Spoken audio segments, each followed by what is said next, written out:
majority of them died because of negligence, healthcare workers' negligence. If the governor is not going to deal with those consultants, we as a government, as Ministry of Health, we will use the regulator to cancel your license.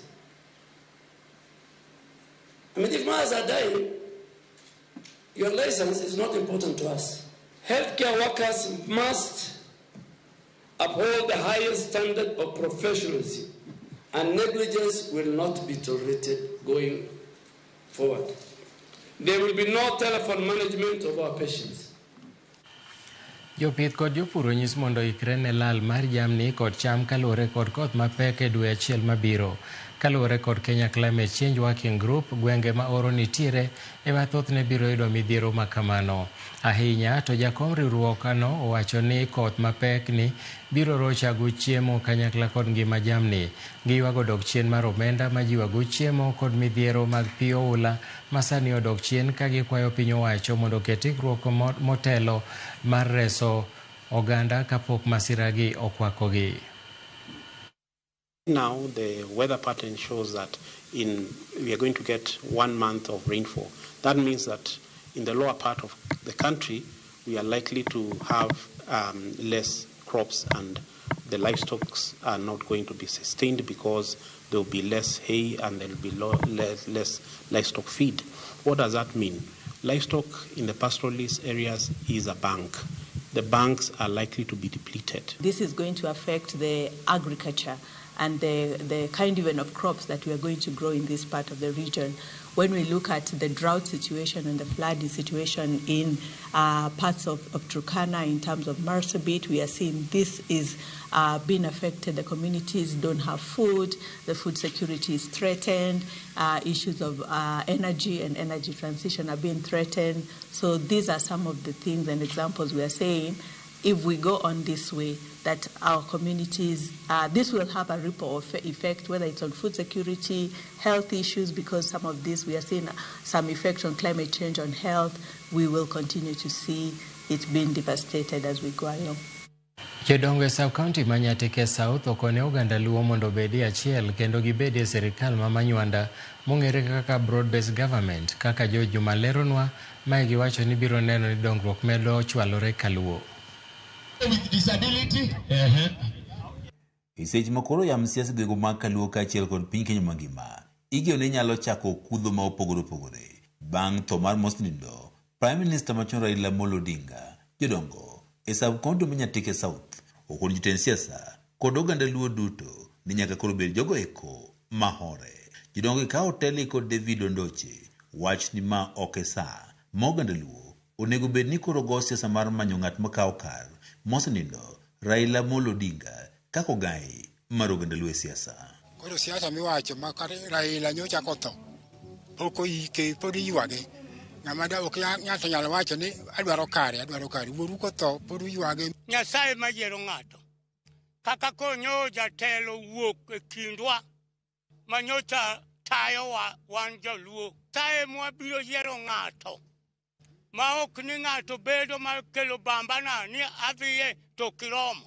Giwaneruok mar oganda luo ema sani duong' moloyo gimoro amora ka kwa josiasa duto mag Kaluo mondo koro oganda kamoro achiel kendo giluyo ma mosenindo Raila Amolo Odinga nosesiemonegi ben sirikal mar Manywanda ma bende ong'ere kaka broad-based government. Raila Odinga ma en ng'at manicha jatendwa moluongo ni baba nowacho kapok otho ni otero wa broad-based government kendo wasaneno berne yawuoto madongo osemi telo wach mar koni gi koni wabed gimoro achiel e ko nyalo timo gimoro mawinjore to kwa bedo koni gi koni waburo chalo jok moke to kike onge gimoro riwruok e teko doka samoro jo siasa moko tiyo kod jo youths marach. Koro wan kaka jodongo nwadwa mondo mwatamre gino go kang' mamalo ni wang' ni wadwaro kue ma nyithindo temo sekawo kura odhi go kura gi kue. Jodongi mawuok e sub-county ma Nyatike South wach ne giseneno chenro mar dongruok mathoth ka okalo kuom sirikal mar Manywanda koganda luo ber kasike i sirikal ne. Wagombo dongruogni nyo walal masani ko kanywane riwruogni manyo kelo dok sani waneno ka gar barabara dwa ten mamioro barabara dwa babu kabiro kalo radea kabiro mondo jiro nyuto to dhi got kachola kaka Mr. Badio mi CS mar pesa mane pok oyudo nyaka nene wan gi CS mar stima romio wang'eny kodgi nyaka Attorney General omiyowa onge kumowuok wadhiye nikech kumonde moparo wanyalo dhiego ok dhi konyowa. Jakanyo mayudi e kaunti ma Migori Fredrick Ogenga wane sirikal mar Manywanda bende osimiyo ko jokanyogo mag UDA e kaunti ma Migori koro nyalo bedo kod thuolo e goyo buche gi kamoro amora ka gintie kod kwe. Ber kabisa, riwruok gi ODM ber kabisa. Ineno ka sani anyalo wuoyo barabara kata thuolo gi t-shirt nikech piny ber. Koro gino miwa thuolo ma ng'ato ka ng'ato wacho mana wachne. Mano miya nyisou ni Broadways notimonwa maber kabisa nikech sani wan gi ker achiel ma wacho wachne men ker William Ruto. Ma otelo ni yiero maduong' mar dongo gi duond kik dhi ng'i duond buche mag siasa to gidhi yier jotelogo mabende nyalo kelo dongruok. Ok odwa wene party achiel ni ODM kaka gidwaro ni mondo gizon ka mondo gisupport Ruto. Ok odwa ni Ruto yud kura matin. Wadwa ni wayud kura to the maximum.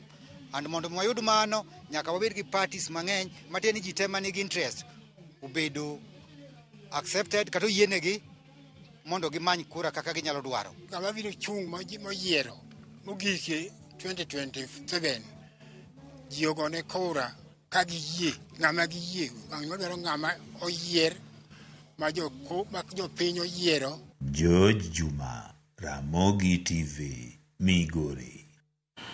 Apisa mag obila ma Kisii ondhiyo kinde moko 4 ma bandia mosebedo ka chiwo chenro ma ok opuodhi n'oganda mathoth e kauntino. E apedha makende manotelie kod jotelo mag riwruogo kinde LSK, achijego noyudi kod stam ma bandia mar kambi mitiyo godo e wuondo joma manyo tich e kaunti ma Kisii. Kaluwore gi jakom mar bod mochung' ne ndiko ji e tich e kaunti ma Kisii Harun Maosa, chenro mag manyo jotich e sekta mopogore dhi nyime ka obok ma bandia wachore ni tiyo godo e temo manyo thuolo mag tije manolandi.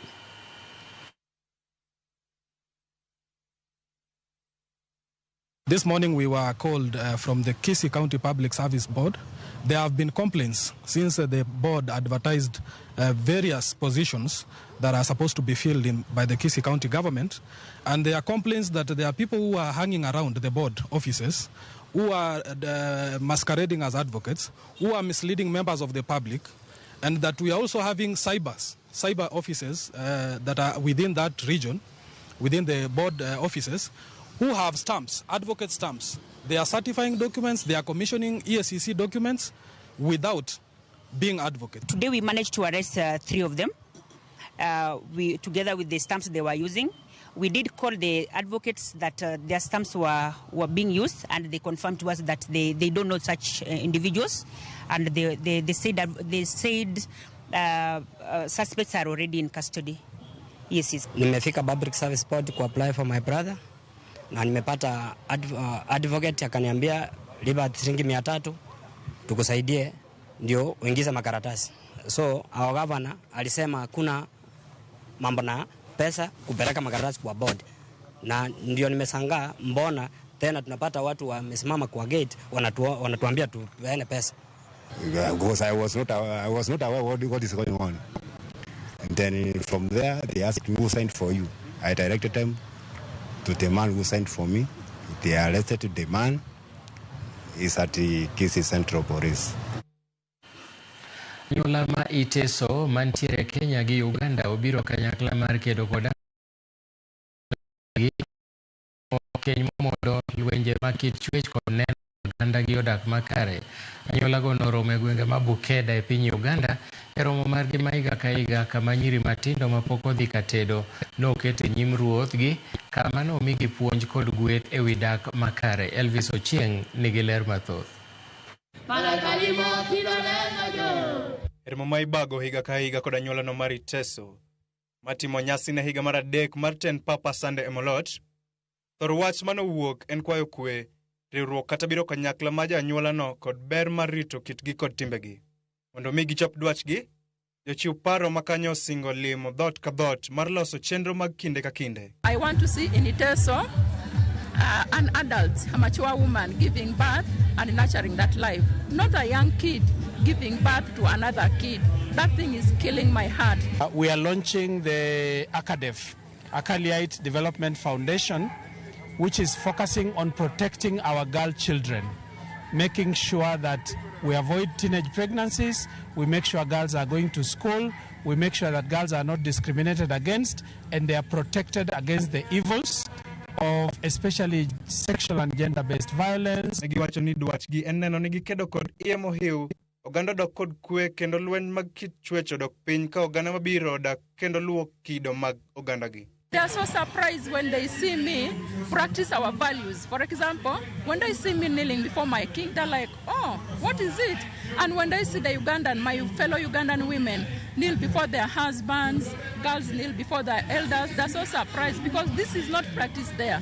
But I want to advise you, I want to share with you tonight that please cherish your culture. Our culture teaches us to be humble, you know. This is one of the projects that the foundation is trying to put up. These are girls, we call them actually purity girls, but in Ateso we call Abekoi. Why is the office of the Acolyte doing this? One is to promote being in school, stay in school, and not drop out. As a Kenyan people, we have placed importance on education and training. And our education system does not, as it has been, does not appreciate the place of culture.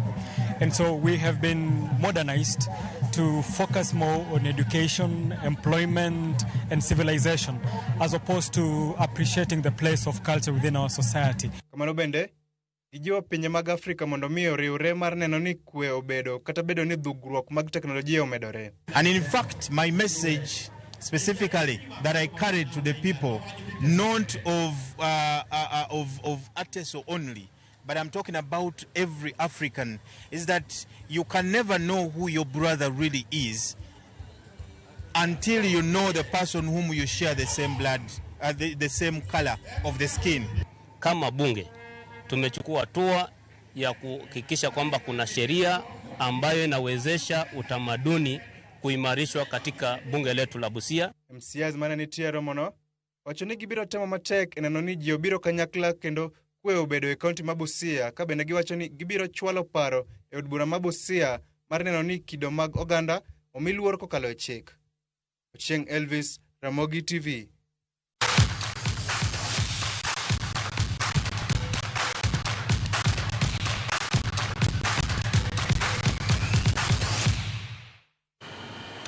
Tuke